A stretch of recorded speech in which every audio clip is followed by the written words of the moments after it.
Good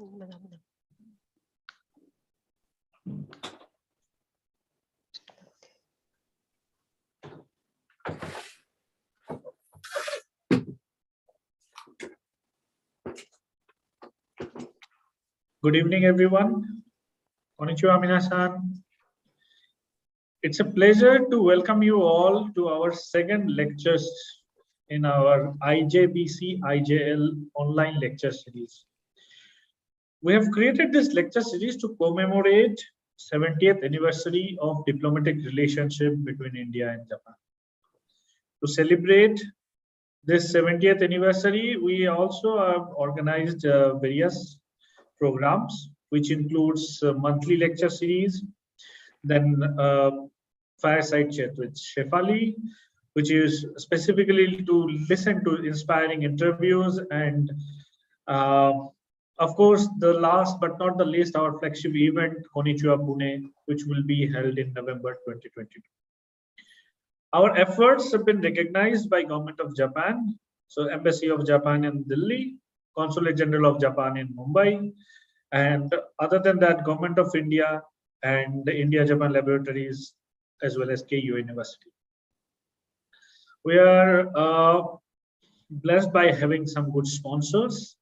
We have Fujitsu Technologies backing us, along with Tutor Bharat, Interjust India, Daiichi Japanese Language Solutions, and JESIX India. Now, coming back to today's talk. We all know that India is doing phenomenally well in information technology area. It has created a big mark in the whole world. But this is probably the time where we understand a little more about current trends and possibilities from Japanese perspective. It has significant role of innovation in it, which will be critically examined.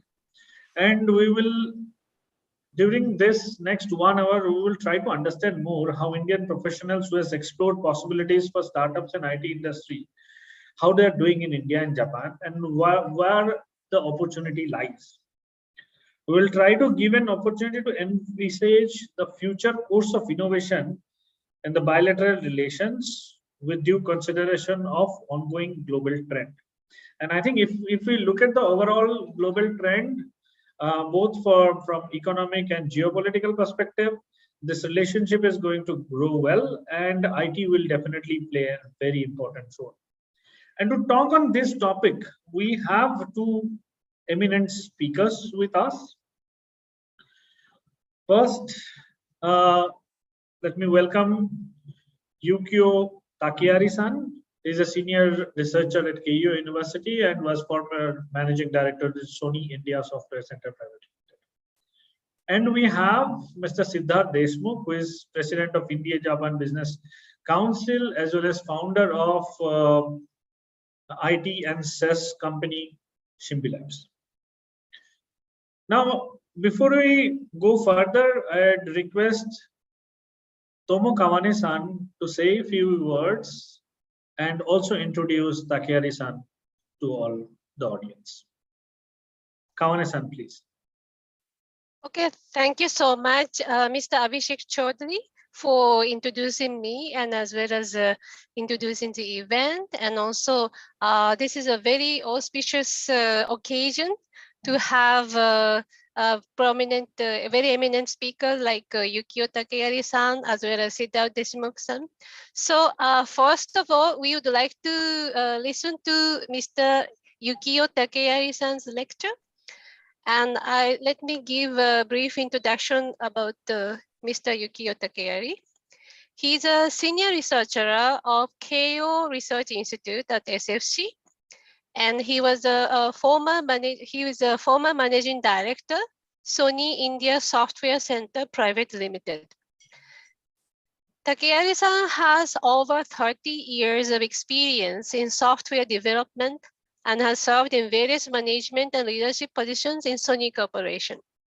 From 2008 to 2015, he had worked for Sony India Software Center in Bangalore as managing director and contributed to strategically the expansion of the organization.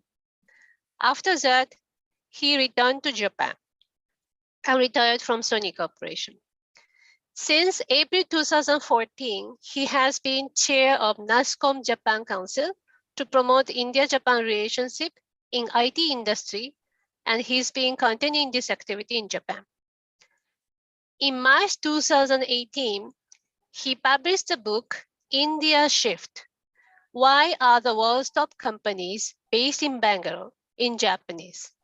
And this has become a kind of a threshold for many management study students as well as professionals in Indo-Japan relationship to look at what we are having in this world in the time of in IT transformation, and why India has become very important. Takeyari-san holds BS and MS degrees in electrical engineering from Keio University. So now we are very happy to welcome Yukio Takeyari-san to present his talk. Thank you so much. Please. Over to you, Takeyari-san. Yes. Thank you. Kawana-san, thank you. Hane-san, thank you so much for kind introduction today. And my name is Yukio Takeyari. Hello, everyone.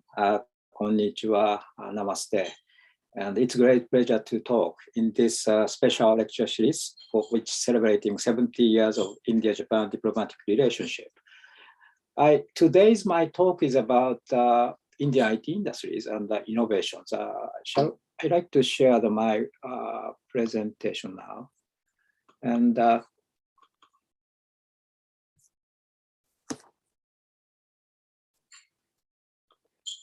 can you see the presentation? Okay, so I'll start my talk. And so I already introduced, I used to work for Sony corporations.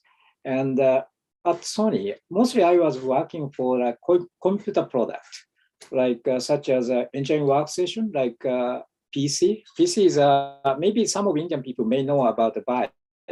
I was heading a software development for the bio PC in Japan.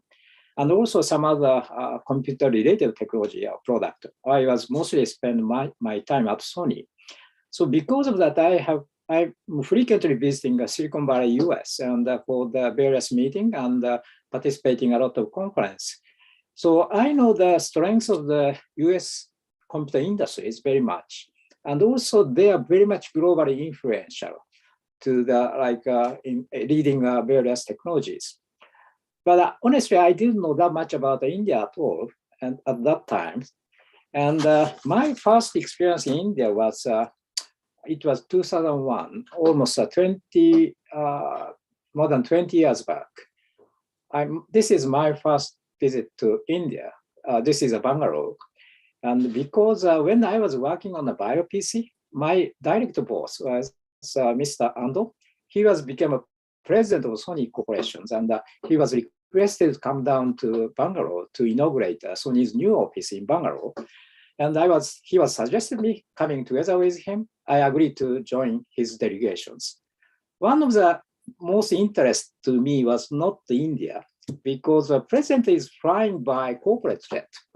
That was very interesting to me. I never took on such a flight.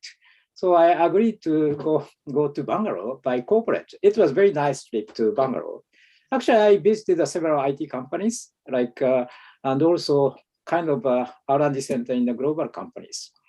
I was very impressed about this, but I didn't imagine I'll come back to Bangalore again, because one of the reasons on the way back to Japan, honestly, the corporate jet already went to Singapore because the president go to Singapore. I have to go to all the airports in Bangalore, I have to take a commercial flight. I was so surprised about the smallness of the airport, and also huge number of people waiting outside the airport. Very difficult to get into the airport. So I was wondering, it looks like a bus station at that time, almost more than 20 years back.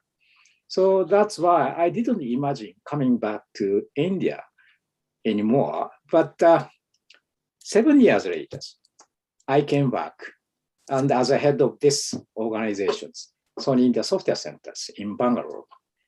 And Sony has started this organization a little long history, like since 1997, already 25 years histories.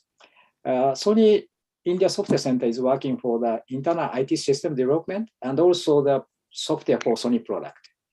I came to India 2008, and at that time it was something like 600 headcount. During my stay in India, maybe this organization grew up to the 3 times bigger headcount. There are several reasons why we could grow this organization in such a way. And this is my story during my stay in India. First one is, of course, company key people like a CTO, CIO was very supportive to this India centers. And actually, those people are coming to India once a year to talk to our employees about Sony's direction. That helped us a lot to motivate our employees. And also, another reason is Sony's business condition. The year 2008, it was a very special year because a global financial crisis happened because of the Lehman Brothers collapse. Because of that, globally, most of the companies facing some just cost reduction pressures. They had a lot of problem for the cost. And because of that, Sony headquarters controlling, allowing to controlling the headcount increase. So as a result, but on the other hand, India Center was out of control by headquarters.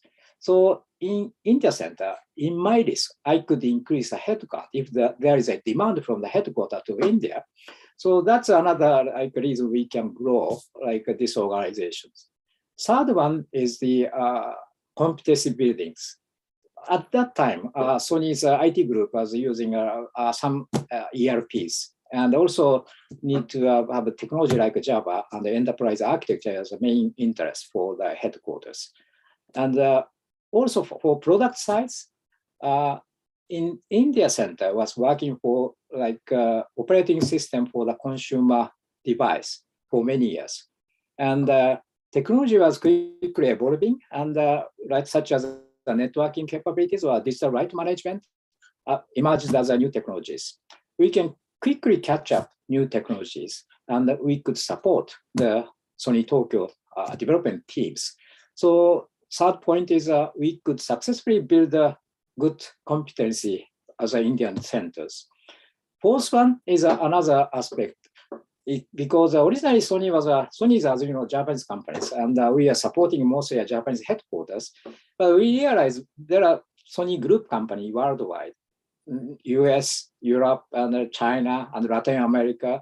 We could work with those Sony group companies, especially many group companies working for the various IT side. So we can support from India centers. India centers can support their activities.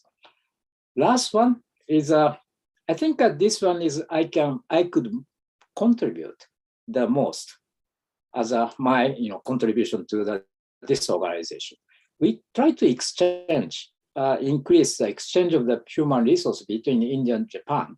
Especially many Japanese people living in Japan, senior manager don't know about India, honestly speaking. They've never been to India.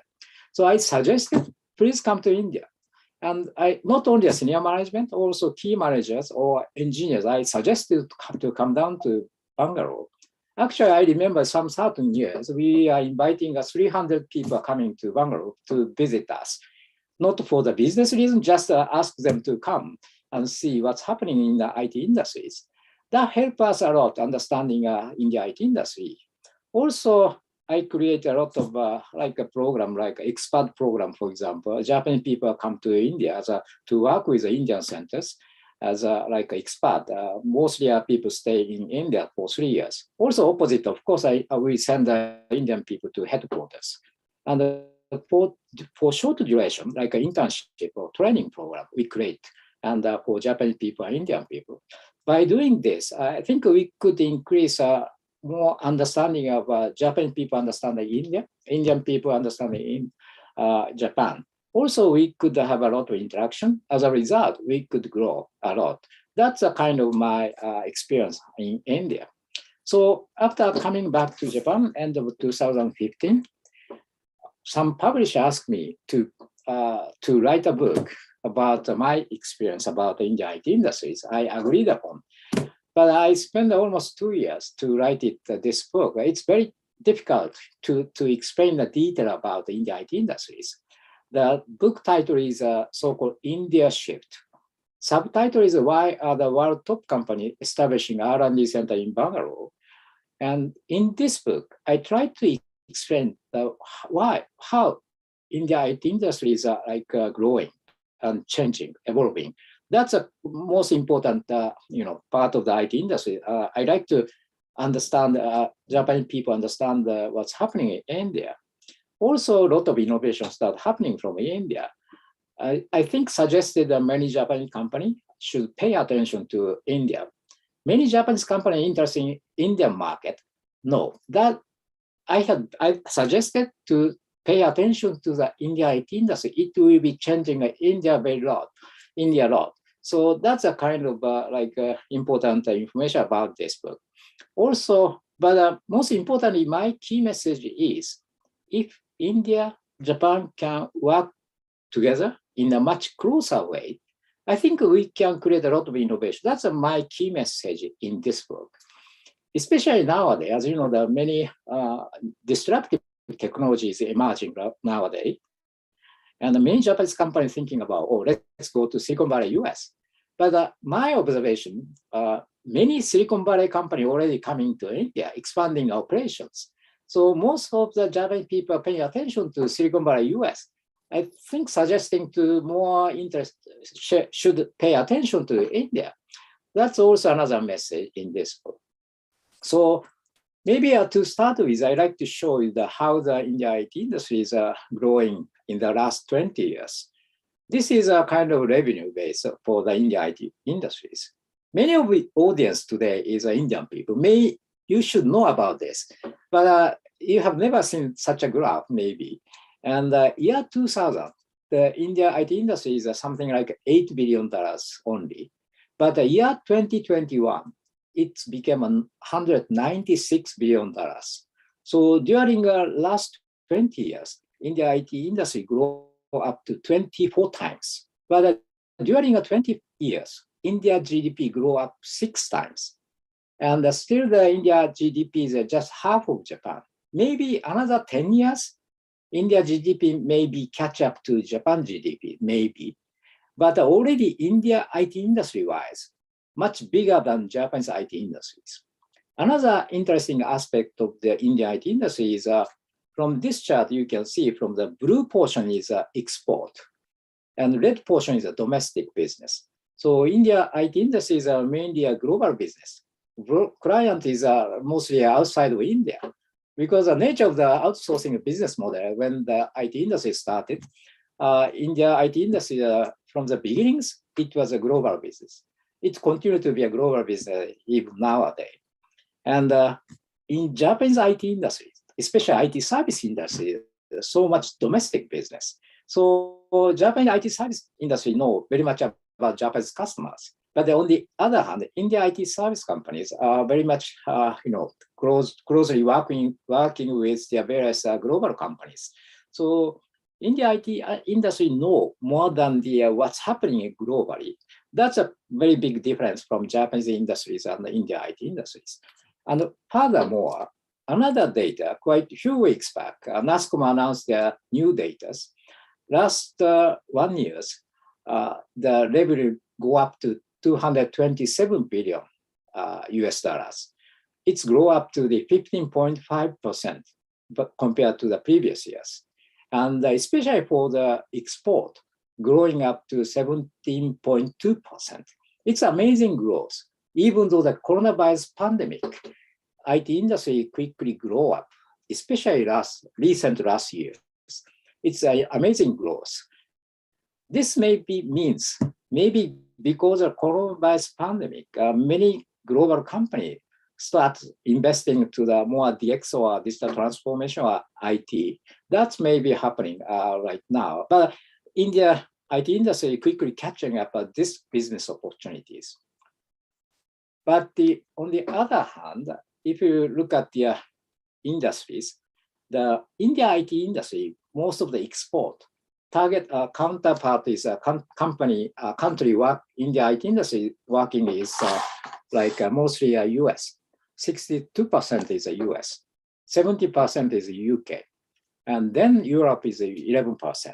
APAC is 8%, rest of the world is 2%. To Japan is honestly in this rest of the world. There is no category like Japan. Actually, real figure is less than 1%. Only maybe I guess $1 billion sales revenue is coming from Japan to India. It's like outsourcing the Indian vendors or doing an internal organization like R&D center, it's included. But still the Japanese company is not leveraging India IT industry, honestly, very small percentage. But this data is a little old. It was 2016, almost 6 years ago. But this percentage, of course, Japanese business to India is gradually growing. But the speed of the growth of the Indian IT industry much quicker. As a result, percentage-wise, maybe percent may be coming down. That's my estimation about this. Why Japan cannot leverage India IT industries, even though the other global companies, US, Europe, are leveraging India, but Japan is not leveraging India IT industries. But there are several reasons, I think. Maybe we can discuss later on. Of course, many people easily say, oh, language barriers or cultural gap. That's easily people may understand about this. But also another key aspect, reason is Japan's style of the development, software development, and the global standard is some gap. I think Indian IT industry is very much close to the global standard. Japan is a little bit different approach than global standards. So if the Indian teams and Japanese people work together, maybe some gap, some difference. That may be one of the reasons. And also not only the development process, like a decision process is a little different. Japanese way may not fit with Indian way or global standard. That's a kind of aspect. So Japan cannot leverage India IT industries. Also, many Japanese companies is not good at outsourcing to the vendor, even within the Japanese companies. And many Japanese companies use a kind of staff augmentation because they prefer to have a face-to-face meeting for deciding something, a specification. Well, they cannot write down a very clear specification or requirement. So they are not good at the outsourcing to the vendors. Last one is a lack of understanding of India and the Indian IT industries. Many of the Japanese people never been to India, honestly speaking. They don't know that much about the Indian IT industry, honestly. And whenever I'm talking in various occasions about how Indian IT industries are exciting, many people are surprised about my talk because they don't know anything about. So I think without understanding a potential for the Indian IT industry, maybe Japanese people hesitate to leverage India IT. But that's honestly current situations. So about the Indian IT industry, maybe roughly 75% is done by IT service company. In this chart showing a kind of like a scale of the Indian IT service companies. As you can see, I picked up a top 5 IT service company. Actually, I visited every companies and I have a chance to work with those companies anyway when I was in India. Their scale, recent headcount is almost largest one. TCS is almost 500,000 employees. It's a very huge. Even like a Tech Mahindra, 1.4 lakh people. If we add the total 5 company only, the employment will be 1.4 million employees. It's far more bigger than the Japanese IT industry. Japanese IT industry is less than 1 million engineers. So India is so huge. Even for comparing to the global IT service company like Accenture, IBM, they are also very huge. But I realized even though Accenture, IBM, also they are hiring most of the engineers in India. And maybe 1/3 of the employment happening in India. So anyway, India IT companies or like a global IT service company. Anyway, many Indian talent is contributing a global various development for the IT sector. That's my understanding. Also, another aspect of the Indian IT industry is R&D centers. Sony was one of the R&D center in India. In NASCOM expression, they say GCC, Global Capability Centers. This is the internal development center for the global companies. Actually, currently, like 1,430 global company having a center in India. And again, 65% is the US companies. Japan is like something like 40 companies plus, maybe 3%. Again, this is a very small number of the Japanese company having office development center in India. But as you can see the chart, like it looks like a continuously growing right now. And maybe another 4 years, 3 years, it will be, they are adding another 400, 500 companies will be added to the R&D centers. And I think R&D center is mostly working for the internal system development. So they will not announce what they are doing by themselves in India. But actually, I was heading a Sony India Software Center, Sony's R&D center in Bangalore. I had a lot of interaction with many global companies ahead, and they discuss about what they are doing. I really impressed about what they are doing in India.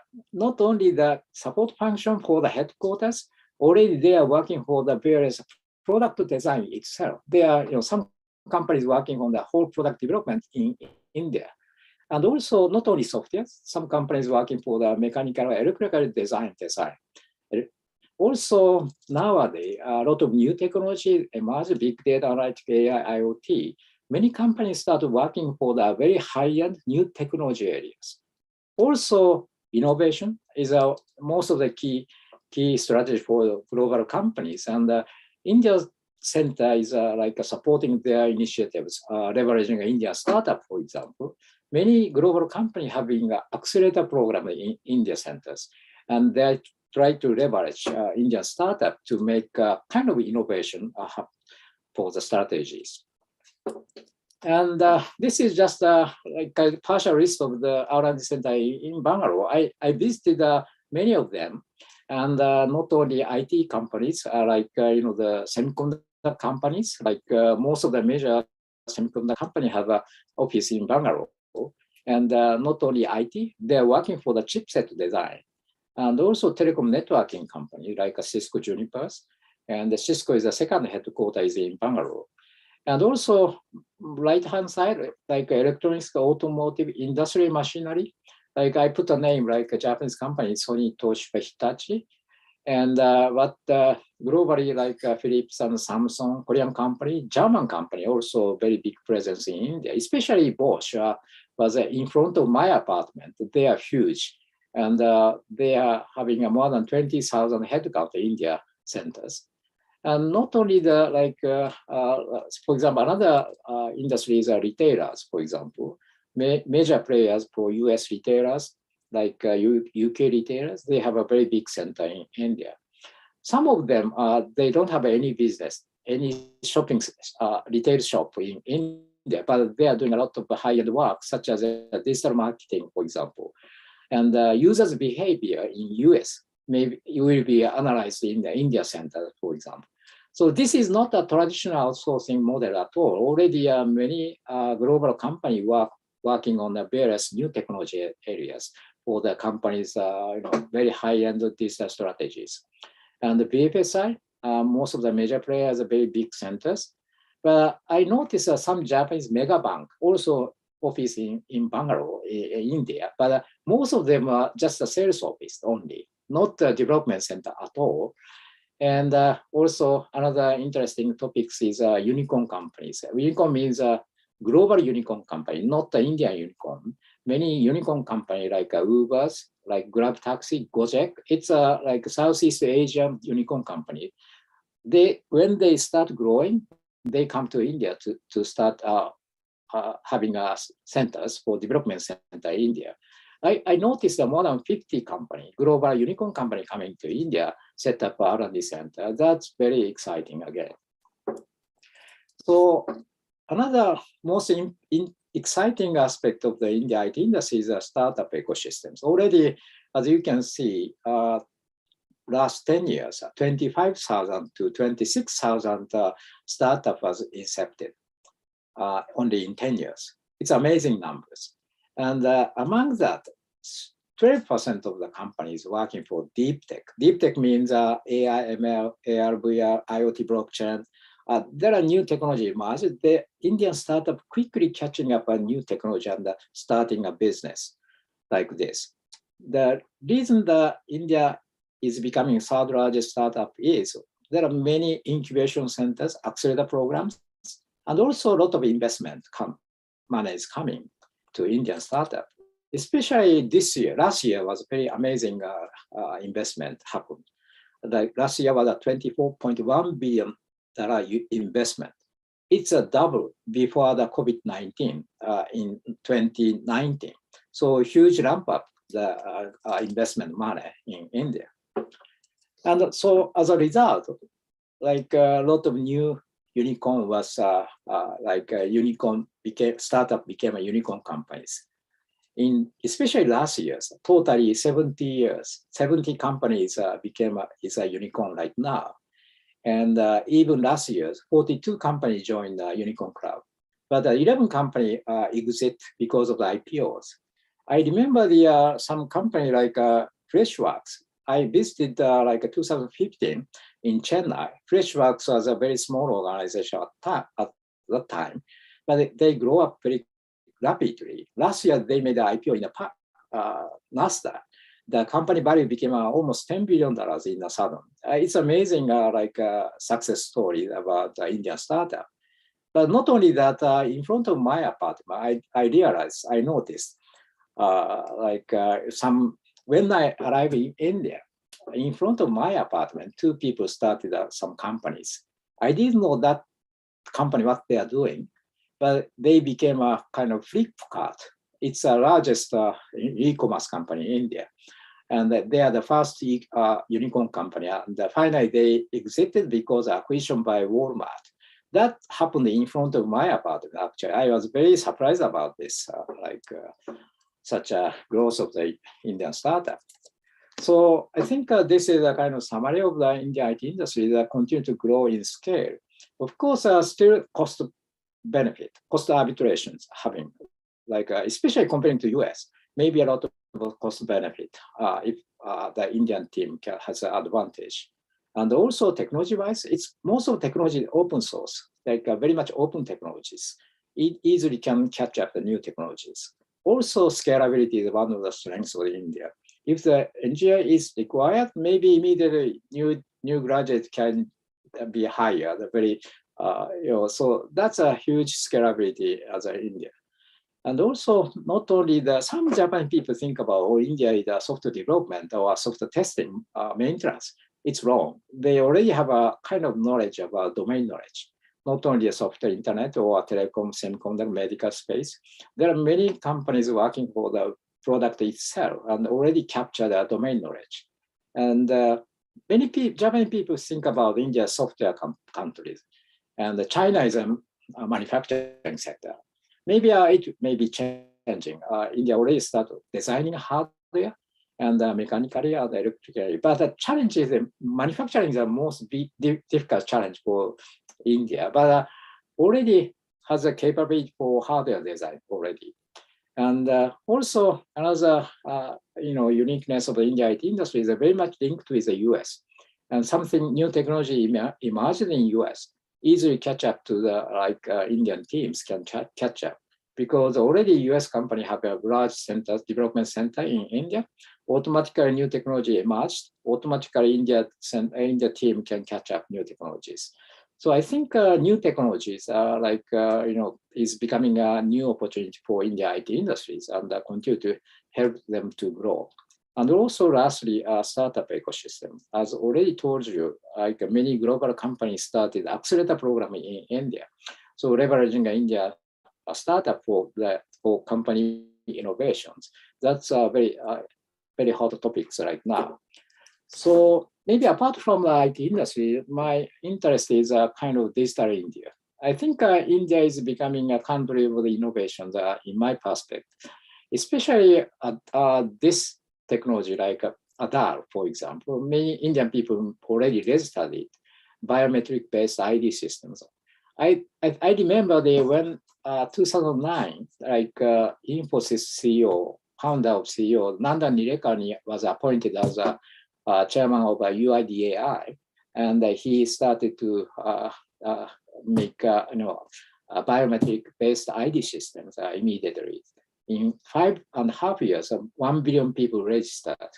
And it's amazing, scale up. The registration was, completed. Almost, I guess, more than 90% of people already registered.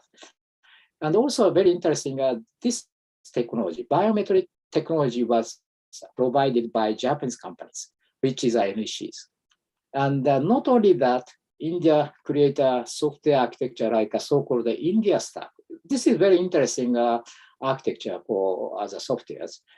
But this is not developed by government only, more like India IT industry. So like organization is like iSplit was contributed to design to these architectures.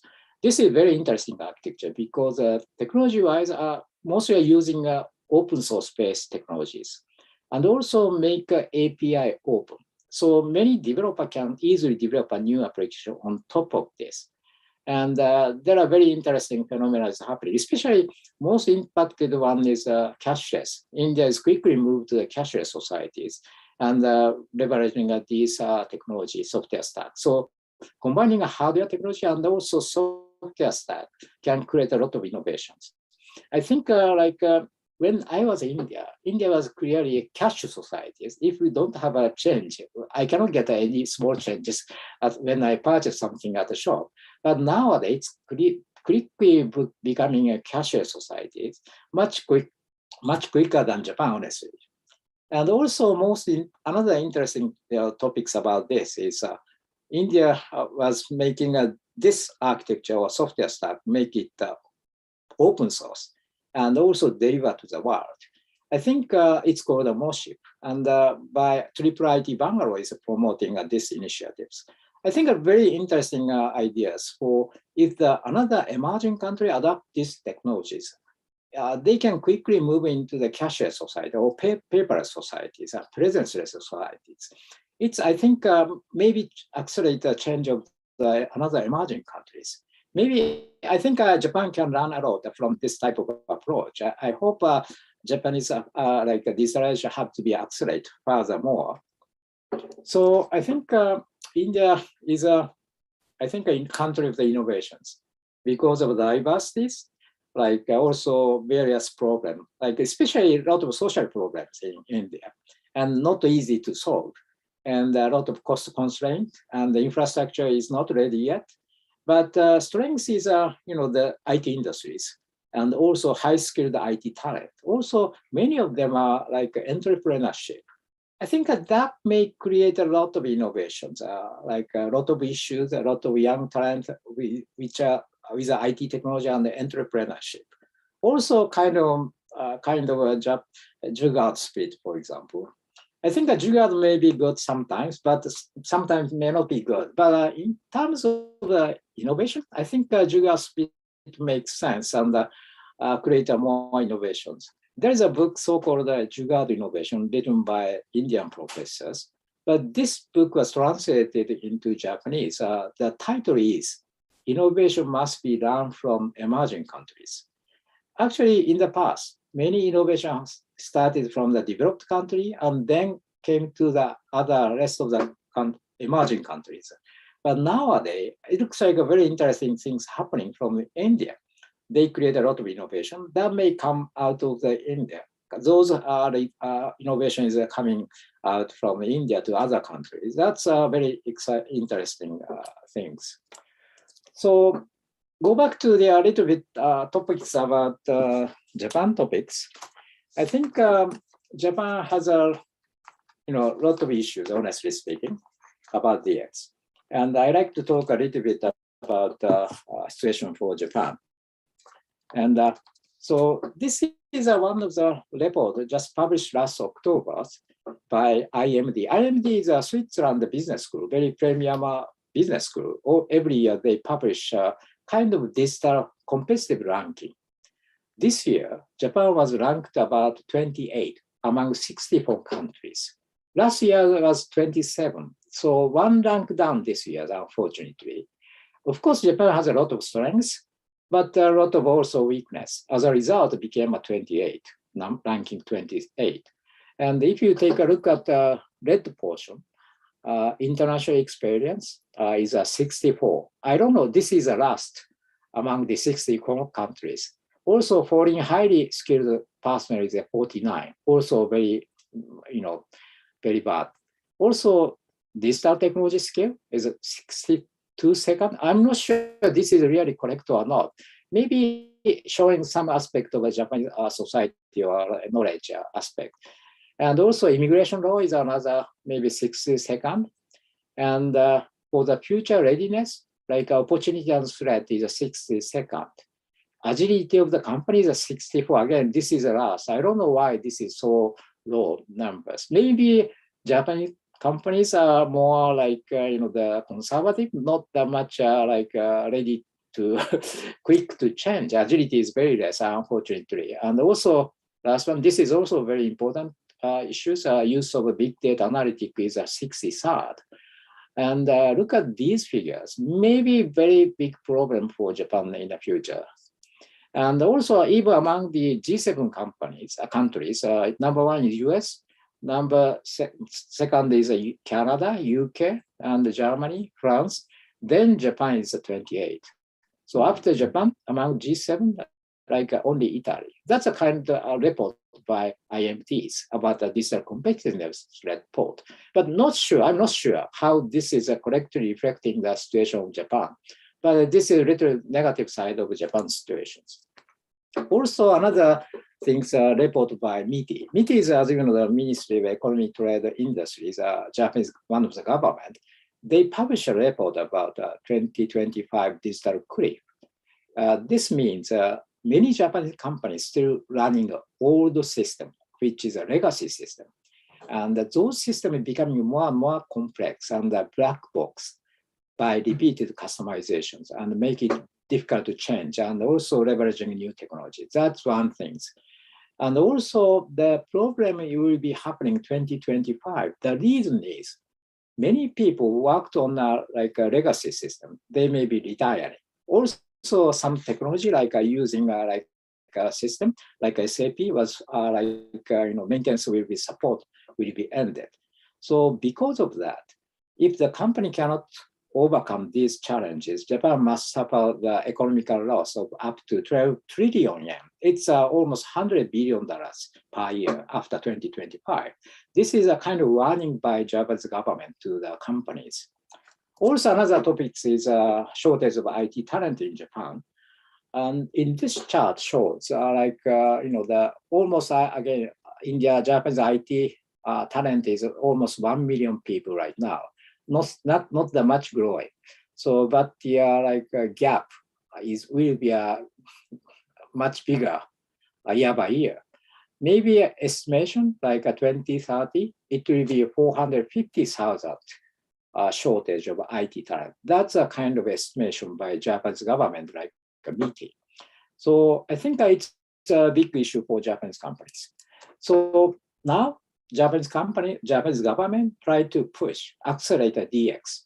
And actually last year, Japanese government started the digital agencies, try to promote DX for government. And also, so because of they set up a new organization under the government. And also they are hiring a lot of IT people from outside of the government and try to change the situation. And also another vision, new Prime Minister Kishida-san announced their vision for digital garden city nations. Japan has some problem for rural city and urban city, has a very huge gap for the various services. So as the idea was try to digitalize and leveraging a technology like 5G and building digital infrastructures. And also developing a securing a human resource with a digital skill. Again, this is maybe related to the shortage of IT talent, and also implementing digital service to solve the rural issues, and initiative to leave no one behind. That's a kind of a new announcement for the vision for the futures. Also, last month, Keidanren is a very famous Japanese business federations, and they are very much influential in industries and government. They announced their startup breakthrough visions. They are suggesting to let's make 10 times number of the startup from now in 5 years. So let's make it a 100,000 startup in 2027. Also, unicorn companies should be 10 times. It will be right now is less than 10 unicorns. They are trying to push, make it 100. That's a very much ambitious target. But anyway, Japan tried to challenge for change the situation right now. So I think maybe already many Japanese companies understand the high DX demand. Not only government, industry, society have to be need DX. And also clearly shortage of IT digital talent is another big problem. And the necessity of innovation, leveraging new technologies. Many Japanese companies understand that these issues. If the company is so serious about challenging this issue, maybe there is an opportunity to work with more seriously with India IT industries. Of course, there are many options like hiring Indian IT talent in Japan, or setting up R&D center in India, or like a partnership with India IT service company. But again, in the beginning, I talked about Japanese company is not good at outsourcing to the Indian vendors. Maybe need to have a little more different models. I'm saying that's why I'm saying partnership with India IT service companies. Much closer relationship maybe need to be built.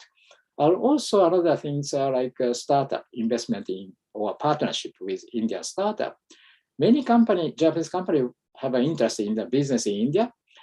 Not only that, had better to work with an Indian startup to develop a new business. I think that may be accelerate more like a collaboration for India, Japan. But talking about Indian talent, I like to talk about little different topics about. As you know, there are in Japan, there are many foreign countries people are living in Japan. This chart showing most largest population in Japan as a foreign residents is largest is China.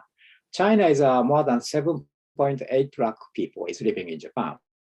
But if you look at Korea is very huge, and also Vietnam, Philippines, Brazil. But if you take a look at India, India is only less than 4,000 people only.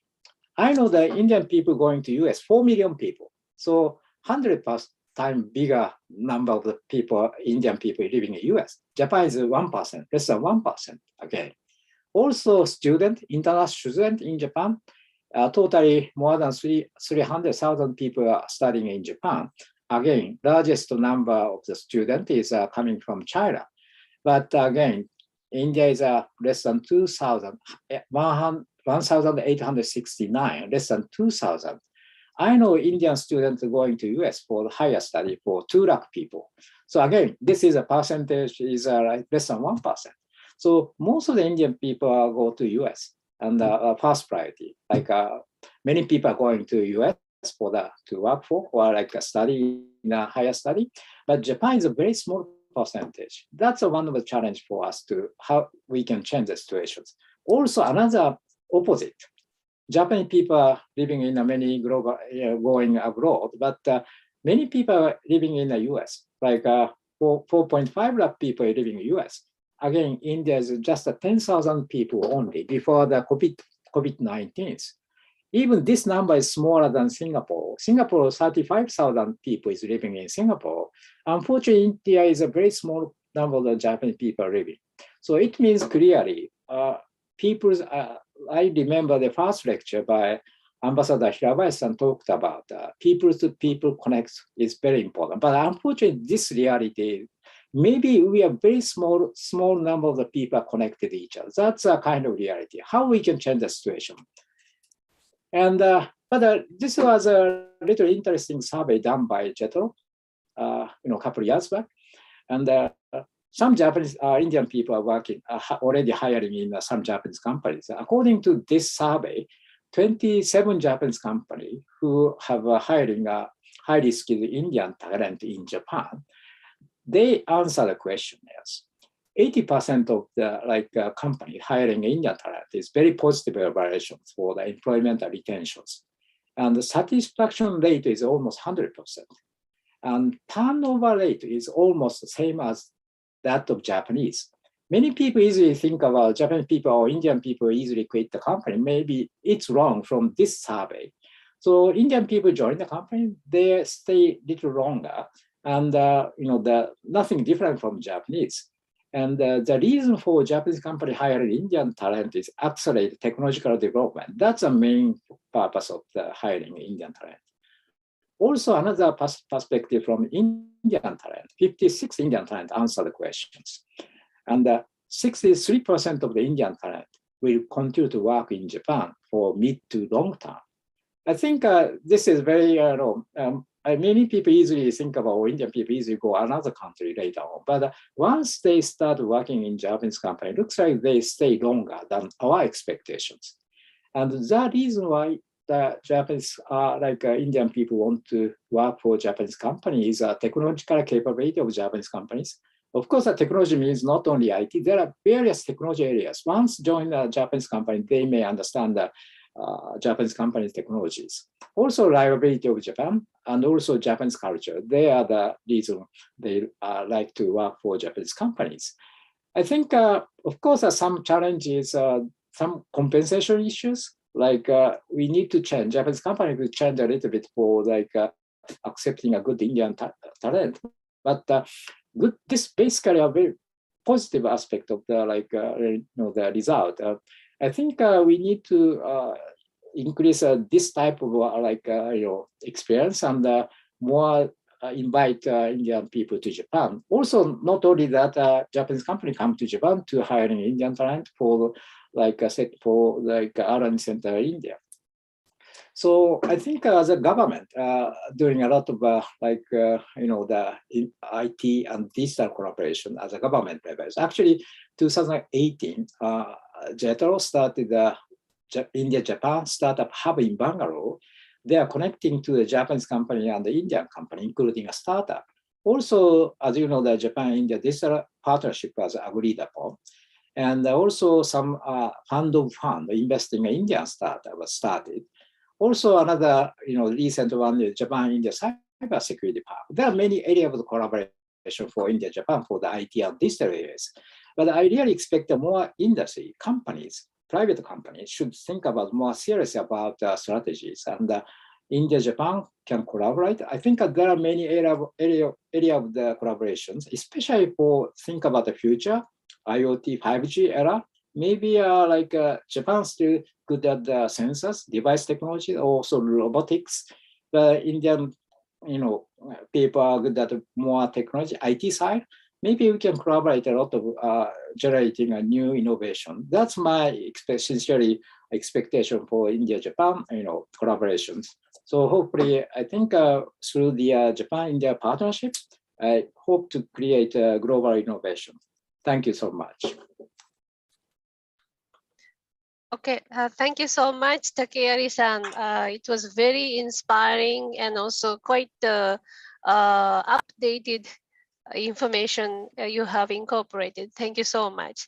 Now I would like to invite Mr. Siddharth Desmukh to first of all comment on the presentation Takeyari-san has just done, and also your input from being in IT industry, who initiated a startup by yourself, please. Thank you, Kawani-san, for inviting me to comment on excellent presentation by Takeyari-san. So my comment is from India. It looks great that Indians are doing great. We have a lot of potential. We have a lot of talent, and we have many things to offer. And that's true. I mean, the presentation was excellent. If any, most of the Indian audience must be happy, and they must be feeling great about it. But I have been always digging this question. If India is so great and we could entice other nations, language is always put in front, but is it the first time when we started doing a business with the US was the biggest challenge? Language was not a challenge, so there was no challenge. So I think language is definitely a challenge, but if it looks like Indian industry made it as a biggest challenge, somewhere I feel like the Indian industry lacked to promote itself in a, not only in Japan, but Japan like territories, maybe definitely Korea, maybe Taiwan, other APAC region actually. We could have done better, in my opinion. So again, Takeyari-san referred some of the NASCOM figures. Maybe I will also little bit refer some of the NASCOM figures and some of the figures which I gather from other sources. So of course, everybody knows Japan is a largest investor by far in India, right? It's the fifth largest investor officially in 2021, but actually it's little bit slide down. Earlier it was like a first and second and third, and now it become a fifth. That means other people are also investing in India. This year it's little slide down, and but after Prime Minister's visit, Prime Minister of Japan visit, I think it will again go high. But where is this investment? This is a government investment into infrastructure building. We are building Shinkansen, we are building many roads, we are building some other infrastructure. What about the IT? Of course, not expected government to invest in Indian private IT companies, right? But that means Japan is looking to build a strong India. But are we looking at Japan equally enthusiastic? I mean, from the private sector point of view. Bilateral trade, it's not as huge as maybe other countries like China or anything, but it is still around 14 billion till last quarter. How much in IT? Very less. Already Takeyari-san presented that. Very, very, very, very tiny, right? So that's another factor I want. India's most attractive destination for the investment, great. But again, there we fail to attract the Japanese software companies to invest in India. So idea is good to say. I understand Takeyari-san presentation was from a different point of view, why Japanese companies should invest in India, but where do we fail to promote ourselves? Why would Takeyari-san will also refer himself that very few people know anything about India? You know, when we talk about India, I am here since 2000. I started my startup here. Okay, maybe before my generation, people were talking about Gangas. Even now also I have some time here. It is not yet completely wiped away. Okay, I don't want even. People should talk about Buddha. People should talk about Ganga. People should talk about our heritage because we are somehow tied up with that. But at the most, people talk about, you are great at mathematics. Not every Indian is great at mathematics, but okay, I am happy somebody saying we are great at mathematics. Oh, you are from software company. Yes, rightly said, software company country. But like we evolved from outsourcing to BPO to product engineering to product designing and to now startup and unicorn. but everything happened towards west. We failed even to attract outsourcing from Japan. Maybe yes, Japanese people feel difficult to outsource to India, but what efforts we put is also questionable. Because, and that is not, I am not blaming. What I'm saying is that, of course, we get a natural flow, natural encouragement, money, everything towards waste. So there is, now we come to the stage, I think, if India and Japan has to build a partnership in IT, both of us need to get over this low cost effectiveness and outsourcing. We have to take it out of this my mind, because I think this partnership cannot start there now. That era has over. Still, you will get some benefit, definitely some cost benefit will be there. But if Japan is facing a difficulty of outsourcing, and if Japan want Indian engineer to be in Japan, the sad fact is that Japan is not able to pay the kind of a salary other nations are able to pay.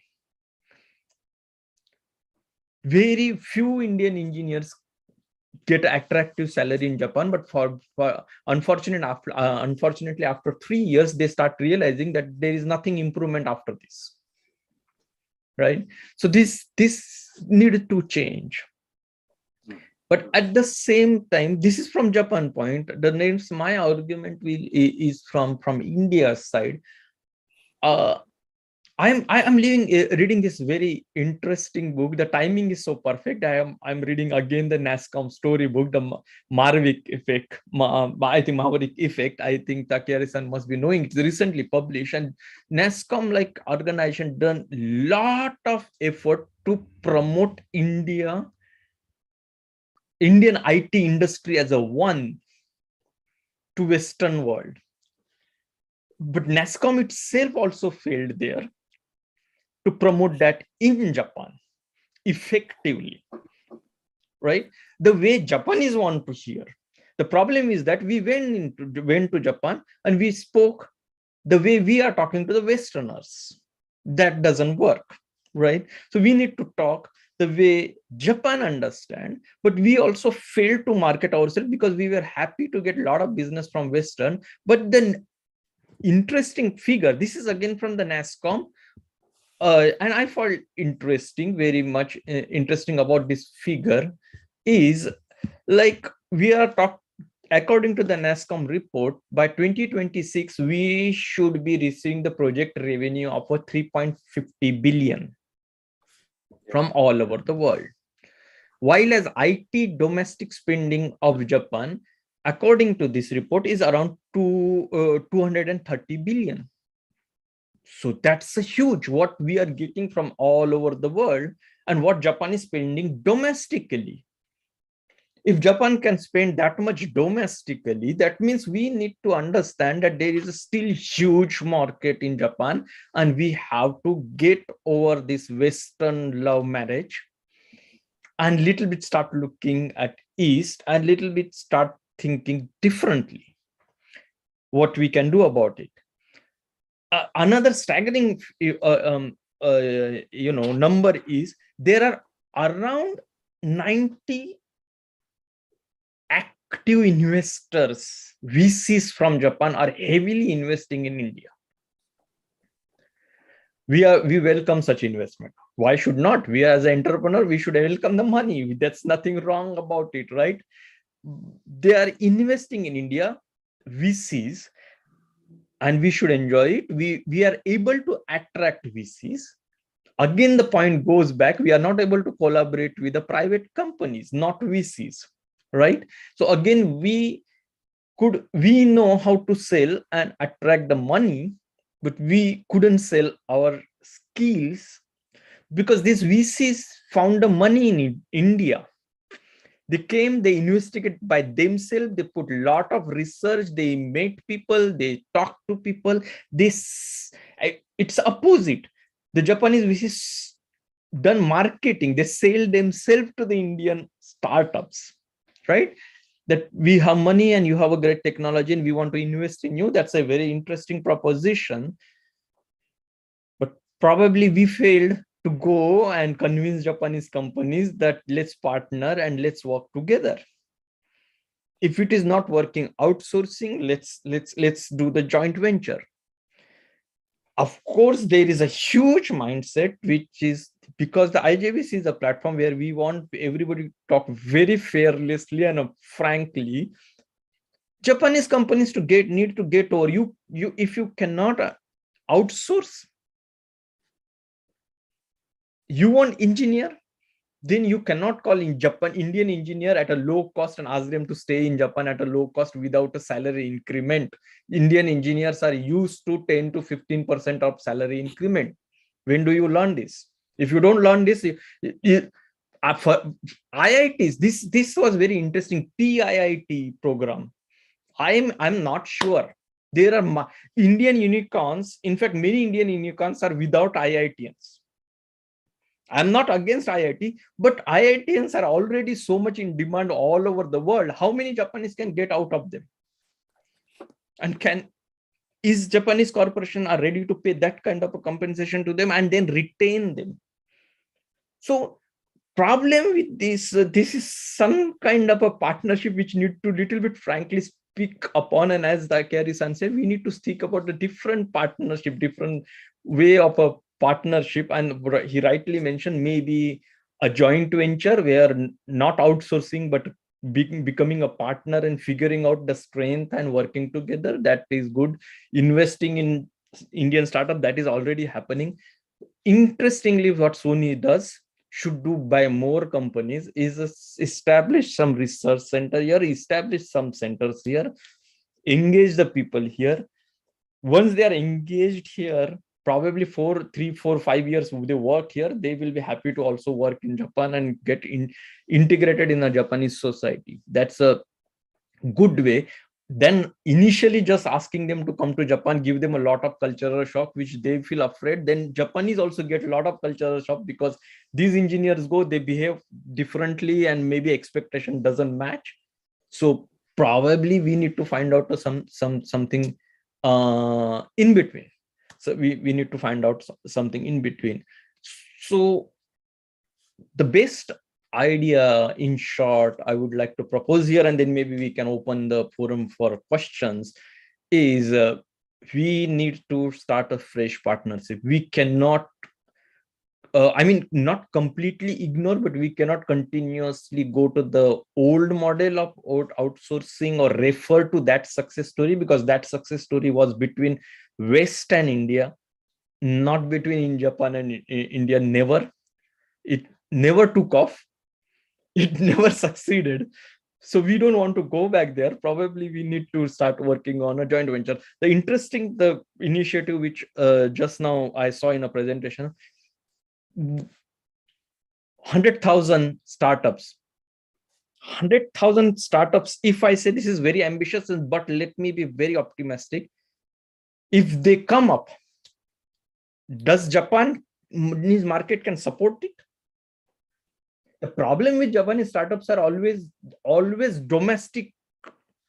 They always target domestic market. I hardly come across the startups which, since the anticipation, say, okay, let's go global. In fact, many of the Indian startups are like, first global, then India. So they are so risky that they want to go outside of India first. They want to make money there, and they say, okay, now we are great. Now let's come back to India. Let's come back to home. Most of the time in Japan, it happens like first Japan. So if 100,000 startups came, I don't think Japanese market can sustain them. So maybe there is an opportunity. How about forget about 100,000, but even if a 10,000 startup, which are focusing worldwide, and which maybe a joint venture, or maybe something related to the India. Probably that's how the both economy can revive and happen.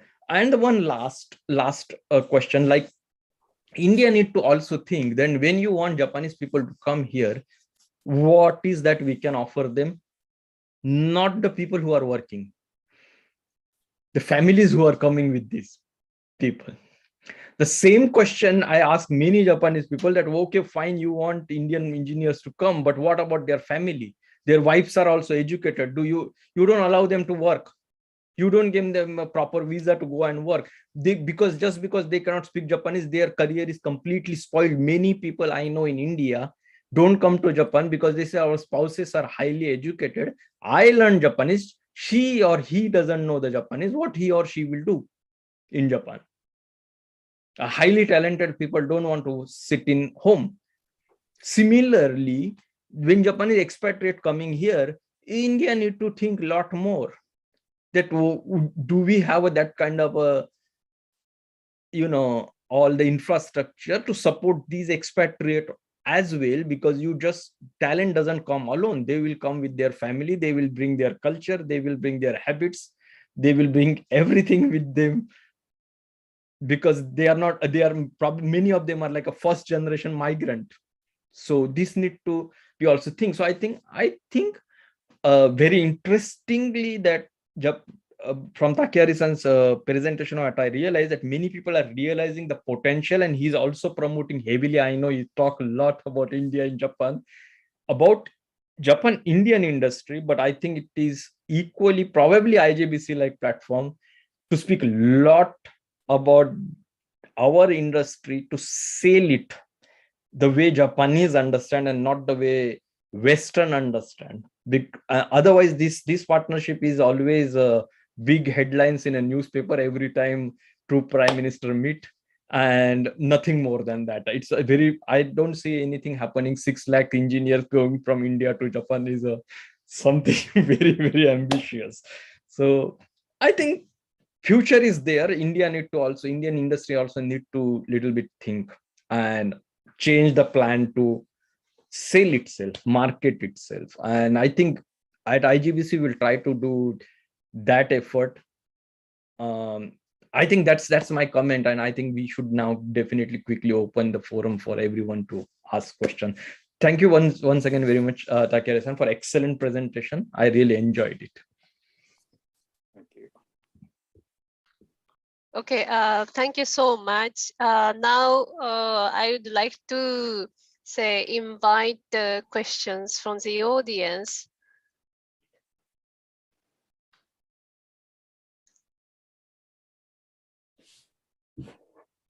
If there is any question, kindly use the reaction icon and let me know so that I may request you to the, okay, yeah. Or you can even write in the chat box. So I think by the time people who have attended this particular session start asking questions, let me thank Takeyari-san and Siddharth-san. Takeyari-san, your statistics were really amazing. So many interesting statistics you could figure out. And as Siddharth said, I believe we really need to think about some new ways of partnering. Those days of outsource is gone. We started India when I was probably a teenager, or maybe I was doing my schooling. We started seeing this boom of BPOs. And now we are dealing with AI, ML, AR, VR, all the high-end technologies. So yes, we have come along nicely, but I think those days were gone where we were considered as a vendor, and now we will probably be considered as co-creation partners for newer world.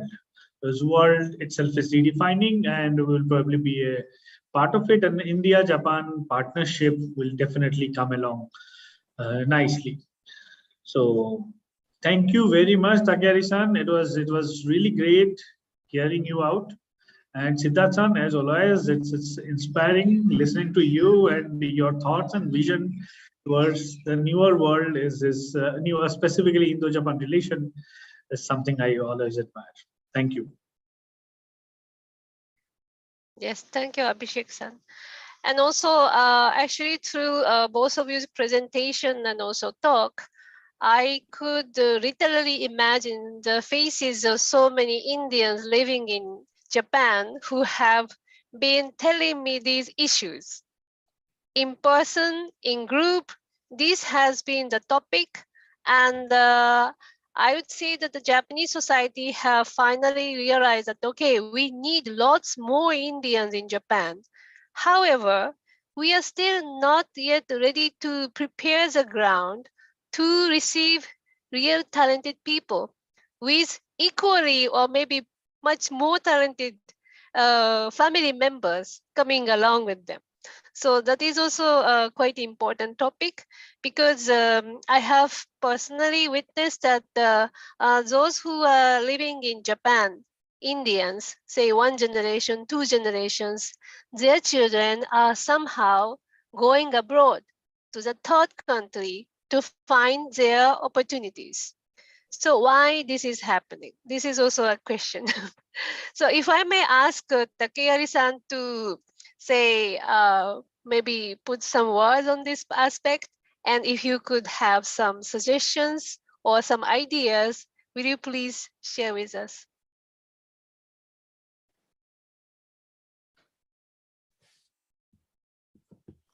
Very difficult to answer to your question. Actually, I think my point is that Japan have to change. Most key messages, honestly speaking, I don't have anything to talk to Indian people. I really believe in Japan have to change. If Japan want to leverage Indian talent, the Japanese company have to change, accept Indian talent who don't speak any Japanese, and they should accept those talent. Also, some of the company actually, some new things are happening, like some company, Japanese company, hiring a lot of Indian talent from IITs, top school, and they are giving very special salaries. I know some company, half of the people are non-Japanese people, and most population of the non-Japanese people are Indian people. Actually, there is a case, very special case, honestly speaking. But gradually, some company, especially young company, realized to the importance of high-skilled technical talent. Does not have to be any can be any countries, but of course, India is the most potential country to provide best talent from India. So some of the companies start giving a very special salary and don't expect any Japanese capability at all. So that's good news. But if you think about total whole Japanese company, maybe very traditional company, maybe little challenge. They are always expecting a Japanese way of the hiring and their lifetime employment, and also salary may not change. But nowadays, young company start changing right now. I think I believe that's a kind of opportunity, especially Keidanren want to increase the number of unicorn means they want to change the company. There are many Japanese large companies exist, but they may not change that much. Takes a little longer time. So rather than pushing a traditional large company, creating a new company, young company, they can change and they can globally collaborate with so I think that's the point. So anyway, even the visa issues are I think it's a Japanese government issue that they can seriously enough, they can change the rules various ways. And I'm always pushing try to change, otherwise Indian people may not come to Japan anyway. And most importantly, I'm telling many people in Japan, Japan have to make a more promotion about Japan. Most of the Indian people doesn't know anything about Japan. Japan is not a country to visit, not a country to work, and not a country to study. That's a kind of mindset still. To change the situation, Japanese company, Japanese university, Japanese company have to make an effort to promote about Japan in India. That's the most important thing for Japan side. But Indian people, maybe you can go everywhere, any opportunities. We can give them a more attraction to think about Japan first. Japan first, I think Taniguchi Sensei was telling about Indian people, please think about Japan first. Japan should think about India first, but it's not easy. Indian people can lot of opportunity to think about. So in this sense, we have to give us some opportunity, an incentive, attractiveness to work for Japanese companies. to come to Japan. I think we need a lot of effort from Japan. So that's my observation. But this is not talk to the Indian people, honestly speaking. But if you Indian people talk like this, maybe it may not work. But I'm always telling the very honest things to the many Japanese people. Japan have to change. Otherwise, we will be behind the other, the other countries, and we have to change. That's my, always thinking about this. Thank you so much. I think it's quite encouraging comments, especially coming from Japanese society and who have seen Indian society very deeply in this IT field. So may I request the audience to chip in to put some questions, or shall I come back to Siddharth-san to have some more comments on what Takeyari-san has elaborated upon right now? Maybe I will come back to Siddharth-san, please. Of course, I completely agree to Takeyari-san. To many extent, Japan has to change. But you see, if a change happen only at one end, still it is not going to be sustainable. The thing is that we also need to learn away from waste. I'm not saying leave the waste. The thing is that if you look at those 5 big companies which Takeyari-san mentioned, of course TCS, Infosys, to take Mahindra, they all have operations in Japan since long. It's been more than 20 years, I guess. Maybe they have operation in India, but there is no way they could grow here. So is it only responsibility from the Japan side? I think I don't want to fix that in a one-on-one party. It needs to be investigated inside those companies also. Probably it takes long time here to grow. It takes the lengthy process and all those things. If we decided to conveniently just bullet the list, there is a long list to put on the Japan side responsibility, but that is not going to change anything. The thing is that how you are in Japan for doing a business, right? What efforts you are putting other than just speaking language? I don't think only if speaking language were only thing, then probably by now I could have washed out, right? I'm a very, very, very, very, very tiny company, very small company, but I am here since 2000, right? Doing something or other thing, right? There are many other companies. Some IJBC members have their own Japanese companies in Japan. Some very tiny companies. And not everyone speak like a fluent Japanese, but still they are able to survive because they are maybe doing something a little bit more than language. So it's not only language. What I feel like fundamentally Indian need to learn to look east. And I think easiest way to do that, to how we can create a different opportunities for young people on both sides to just visit each other's company and just have that opportunity to do some sort of a conversation, some sort of a schooling together or playing together or something. That we need to think about different opportunities where just people, because when you put pressure on people like for a career or education or something, there are many things goes in, but you just say, okay, visit and do, but not visit like go to Varanasi and all those things, or in Indian people go to some Kyoto or Tokyo. Not only that, but in fact, if Indian people go to Kyoto and Tokyo, still they can get a lot of different thing and come back and their mindset change. Unfortunately, the same doesn't happen. They go with something again strange thing, go back. So we need to create some structural opportunity for people to come together and understand each other and learn from each other, and that is something more important at this moment, I guess. Yeah. Okay, I quite like this, the term which you coined just now, structural opportunities. Yeah. That's very, very good. I think this is exactly required from both countries. and to consolidate this human exchange, focusing on the youth is our main project and also main purpose to hold these memorial lectures.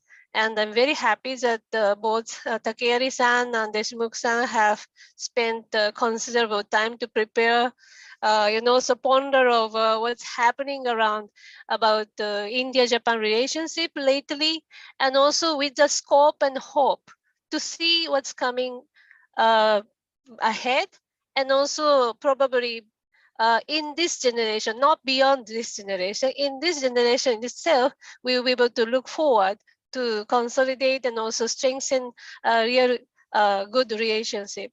So now I'd like to probably we have already exceeded the schedule timing, so we have to close this now. I'd like to now invite Mr. Abhishek Chaudhary to give concluding remarks, and if there is anything from Takeyari-san and Deshmukh-san, I'd like to invite them to comment on that. Please, Abhishek. I think we over have to you. one question in the comments. Yeah. We should Okay. take that. Okay, let's take that. Can you see that? Just a second. Yeah, I'm just trying to read it out. So, yeah, dear please. Takeyari-san, so it's a comment from Prashin Agarwal. He said, dear Takeyari-san, can you kindly elaborate from Sony point of view, how do Indian professionals co-create solutions with the Japanese managers in the field of AI for Japan and India? Sorry, already I retired the company from, I cannot talk as a Sony's viewpoint, but our question is, for the AI field, you want to collaborate with some Japanese companies, or is that correct? Yes. I think so, how do Indian professionals co-create solutions with Japanese managers in the field of AI for Japan and India? I think a lot of demand for AI technology for many Japanese companies want to leverage AI, but not AI engineer available in Japan market. Also very expensive, honestly speaking. But India has a lot of engineers for AI professional. I think there are many areas for, if you are specialized in AI, there are many areas to work for. Even for the SME, they need AI technologies. And I think this is the most easiest area of the collaboration. But I don't know, so many Japanese companies looking for the AI expert.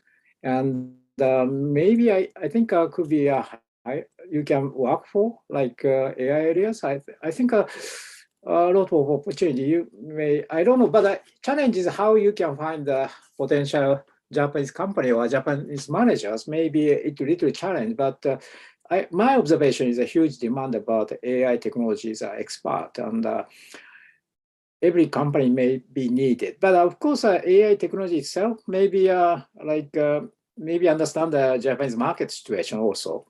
Just technology may not be cannot be applied to the solution for especially targeting Japan market. So maybe if you understand the situation, maybe you can propose like ideas how you can contribute to the some project for as an expert. That's my answer to this. I'm not sure I correctly answer to this question or not. Okay. Is it okay, Prasun Agrawal-san? You are on. Yeah, please. Kawane-san, if you allow me. Takeyari-san, yeah, please. what I had in mind was in the last few years in India, we have created a lot of solutions in the smart city space in India, which have been implemented across various cities, which I find are being repeated on the Japanese side now, which will have application on the Japanese side. And similarly, if I see on the Japanese side, a lot of work which is being done in Japan, companies like Sony CSL, for example, who are working on solutions which have a direct implication on the India side. So the requirement is to sort of co-create solutions, or on the both sides, not just take up technology and implement on one side, but for managers on both sides to discuss more, understand more, and then work towards implementation. So that is what I have in mind, and it is for young people like us, in the age group of everyone is young. I'm so sorry to say that, but around 35 age group, who have 10 to 15 years of experience, who understand dynamics on one side, who can contribute on the other side. That is what I had to mention. Thank you so much. Yeah, that's correct. And I absolutely agree with you, your ideas. Yeah, that's correct. We need to much more closer discussion about issues and how we can leverage the same technology for like AI. Maybe that's a kind of not just typical outsourcing, like not specification based or requirement based. No, we need to much closer discussion about the issues and share the understanding the same issues. So try to solve it together. That's the kind of mindset is most important to collaborate in Japan. Thank you. Okay, thank you so much, Prasun Agrawal-san, for very inspiring question, and so that we could open some more doors to think about it. Thank you. So now I hand over to Abhishek-san. So thank you, Kawani-san. I think after this wonderful discussion and interaction, we have come to an end for today's session. So before coming to an end or saying that it's closure for the day, it's my duty to say thanks to everyone. So first of all, thanks to Yukio Takeyari-san and Siddharth Deshmukh-san for spending your time to discuss this wonderful topic with all our audience. Also, I would like to thank Tomo Kawani-san for hosting this event, and IJBC as well as India Japan Laboratory, KU University, Professor Rajiv Shaw. Without you, this program was not possible. I also thank all our committee members as well as IJBC members for their patience and support for all the IJBC programs, not only this lecture, but all other programs that we are having. It is our duty to say thanks to Government of Japan, Embassy of Japan in Delhi, Consulate General of Mumbai, Consulate General of Japan in Mumbai, Government of India for supporting us for these initiatives. And last but not the least, our sponsors, Fujitsu Technologies, Tutor Bharat, Intergest India, Daiichi Language Solutions, and JustX India Private Limited. We are having a wonderful session coming up in the month of June. Again, this is a bi-monthly lecture series, and the next lecture series will be on the topic of business innovation and opportunities between India and Japan. And we will have Mr. Kazuya Nakazo, Executive Vice President JETRO, who will be speaking at that event. And I'll also be presenting some of the statistics like Siddharth-san today on patents and other topics. So please be tuned for the next bi-monthly lecture series, India IJBC-IJL Lecture Series, which will be in June. And which will be in June, on June 25th between 4 p.m. to 5 p.m., the usual timing. And before saying bye-bye for today, I'd like to say pray for good health for everyone and a good time ahead. So thank you very much, everyone who have participated, who have been with us on YouTube. Looking forward to meet you in our next session. Thank you very much.